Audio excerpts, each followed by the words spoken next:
Ça marche pas. Pourquoi ça marche pas? T'as regardé ton décodeur?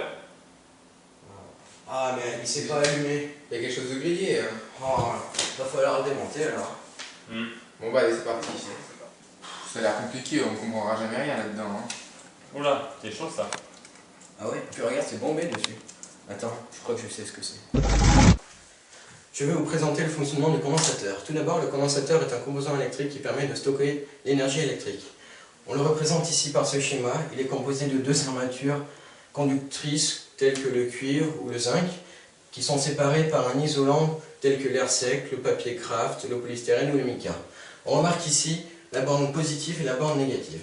Dans un schéma électrique, on peut retrouver le condensateur sous ce symbole. On remarque ici bien les deux armatures, la borne positive, la borne négative. Lorsqu'on passe du courant dans le condensateur, il se crée un champ électromagnétique que l'on peut voir à travers ce schéma. Ici, les lignes de champ sont représentées en bleu. On remarque qu'elles vont de la borne plus à la borne moins. L'unité de mesure de la capacité d'un condensateur se mesure en farad. Nous allons voir maintenant le couplage de condensateurs. Lorsqu'on place plusieurs condensateurs en série, la capacité totale dans le circuit est égale au produit de la capacité de ces condensateurs divisé par leur somme. Ensuite, lorsqu'on place plusieurs condensateurs en dérivation dans un circuit, la capacité totale du circuit est égale à la somme de ses capacités. Afin de mieux comprendre le fonctionnement du condensateur, nous allons simuler la charge et la décharge grâce à ce logiciel. En balançant le switch ici en jaune, je fais passer le condensateur dans la boucle de charge puis de décharge. Lorsque le condensateur se charge, la courbe ci-dessus est croissante. Lorsque le condensateur se décharge, on observe une LED verte s'allumer puis s'éteindre, ainsi que la courbe qui décroît. Ah, mais je connais ces fonctions. Ce sont les fonctions exponentielles. Alain, prête ton tableau, je vais vous expliquer. Voici donc la fonction exponentielle. Tout d'abord, sa définition. Qu'est-ce que la fonction exponentielle? C'est une fonction, f de x, qui est égale à sa propre dérivée, f' de x. Elle se note sous la forme e exposant x. Par conséquent, f de 0 est égal à 1 et f de 1 qui est égal à e est environ égal à 2,72. La réciproque de cette fonction est la fonction logarithme de Népérien. La fonction exponentielle a été découverte par Leonhard Paul Euler, un grand mathématicien à qui on doit beaucoup de choses. Premièrement, la fonction charge. Elle se présente sous cette forme, avec une asymptote au niveau de Umax et sa dérivée en 0. Grâce à des recherches, nous savons qu'elle se présente sous la forme une constante fois l'opposé de l'inverse de la fonction exponentielle. Nous allons donc dériver cette fonction, ce qui nous donne uc' de t est égal à la constante facteur de la dérivée de 1 moins exponentielle de moins lambda t'. Pour dériver la fonction exponentielle, nous utilisons cette formule, ce qui nous donne exponentielle de u de x' est égal à u' de x fois exponentielle de u de x. Grâce à cela, nous obtenons l'étape suivante, ce qui nous donne à la fin uc' de t est égal à a facteur de lambda fois exponentielle de moins lambda t. Graphiquement, nous savons que a est égal à Umax. Donc, nous savons que uc' de t est égal à Umax facteur de lambda fois exponentielle de moins lambda t. Nous allons calculer uc' de 0 pour obtenir le coefficient directeur de la dérivée. Ce qui nous donne uc' de 0 est égal à Umax fois lambda. Nous savons aussi graphiquement que uc' de 0 est égal à Umax sur tau, où tau est égal à la résistance pour la capacité. Grâce à cela, nous pouvons résoudre l'équation Umax sur tau est égal à Umax fois lambda, ce qui nous donne lambda est égal à 1 sur tau. Donc, uc de t est égal à Umax facteur de 1 moins exponentielle de t sur tau. Nous allons maintenant parler de la fonction des charges. Celle-ci se présente sous cette forme avec la dérivée au niveau de Umax qui est égal à 5 volts et cette dérivée coupe l'axe des abscisses en tau. Par ailleurs, l'axe des abscisses est l'asymptote de la courbe. Toujours grâce à des recherches, nous avons vu que la fonction se présente sous la forme uc de t est égal à Umax fois exponentielle de moins t sur tau.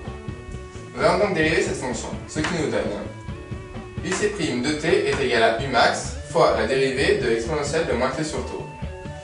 Toujours grâce à cette formule de la dérivée de l'exponentielle, nous allons nous en servir pour pouvoir dériver cette fonction. Ce qui nous oblige à dériver le bloc suivant, moins t sur tau, qui est égal à moins 1 sur tau fois t, le tout à dériver, qui est égal à moins 1 sur tau. Ce qui nous donne donc à la fin, uc' de t est égal à Umax fois moins 1 sur tau fois exponentielle de moins t sur tau. Nous allons ensuite calculer le coefficient directeur de la dérivée, ce qui nous donne UC' de 0 est égal à moins Umax sur taux. Nous allons maintenant voir comment charger entièrement ou presque un condensateur. Tout d'abord, il y a deux méthodes. Soit la première méthode ici, par détermination graphique, soit la deuxième ici, par le calcul que je vais vous expliquer maintenant. Donc, premièrement, on pose T1 où la tension U est égale à Umax fois 1%. Dans notre formule, nous posons donc T est égal à T1, ce qui nous donne Umax fois exponentielle de moins T1 sur taux est égal à Umax fois 1%. Une fois les Umax simplifiés, nous obtenons ln de 5 sur 100 est égal à moins T1 sur taux, car ln et exponentielle sont des fonctions réciproques.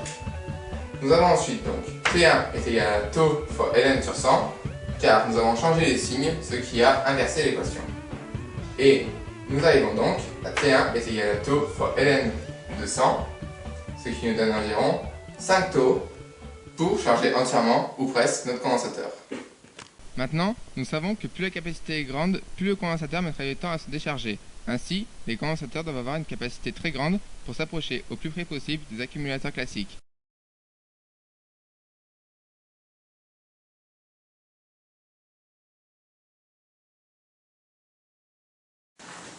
Ah, vous tombez bien.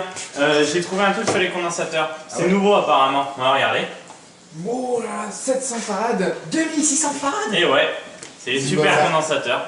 Je vais vous expliquer, bougez pas. La nanotechnologie offre un nouvel horizon de recherche. L'infiniment petit peut s'avérer infiniment utile. Nous allons le voir avec le supercondensateur à nanotube de carbone. Mais tout d'abord, étudions son fonctionnement.